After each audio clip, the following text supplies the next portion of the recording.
And today's topic is what the election results mean for real estate.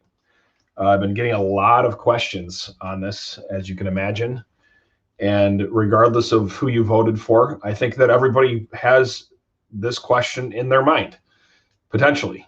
And so the truth is, nobody knows. The truth is, no matter what anyone says, yes, we can make a prediction, but nobody really knows what is going to happen in 2021, right? And we know that by what we thought 2020 was going to be. I remember going into 2020, everyone's like, 2020 vision, things are going to be clear. It's going to be an awesome year. And everyone's pumped up, right?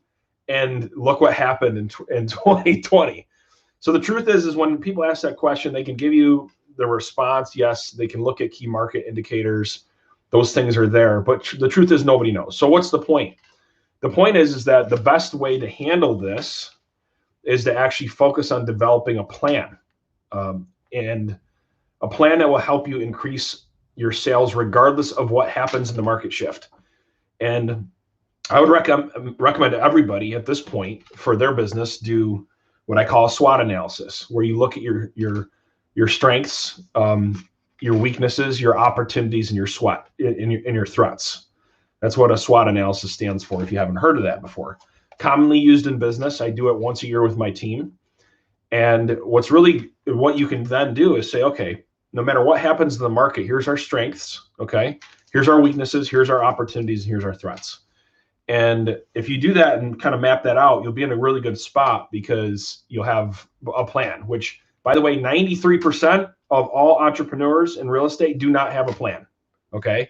It's crazy as how much coaching that is out there, how many people don't have a plan. But that should be the basis of it, is thinking through your SWOT analysis. And so what I'm doing over the next week or so is my partner, Michael Hellickson with Club Wealth, and myself are actually coming up with what we call the Sales Acceleration Blueprint, okay?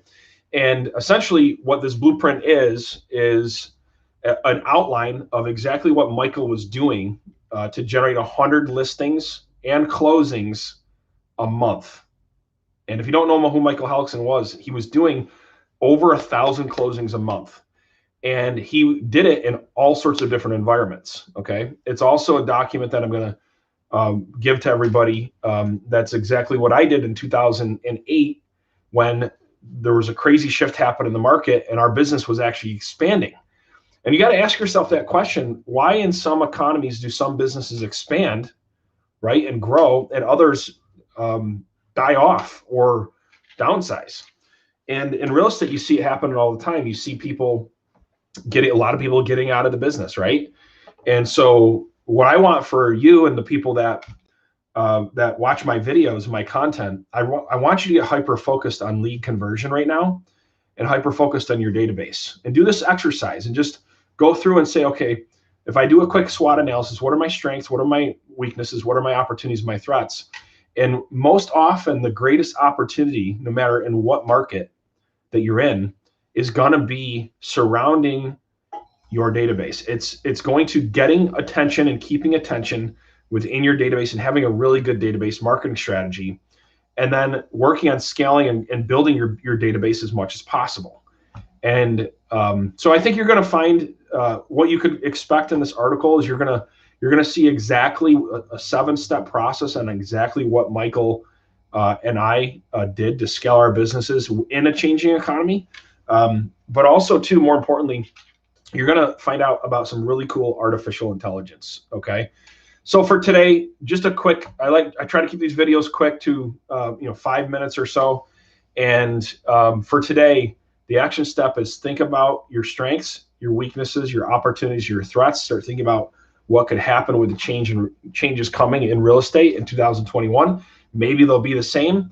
Either way, it's a great opportunity to get ready, to start getting ready, thinking about 2021, because it's going to be here before we know it.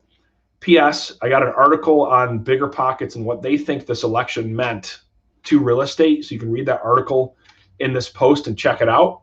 Also, too, I appreciate it if you like this content, you like my page, and share this with somebody else. It would be great. And with that, hope you guys have an awesome rest of your day and go out and crush it and let's make some money this week. Have a good week, everybody.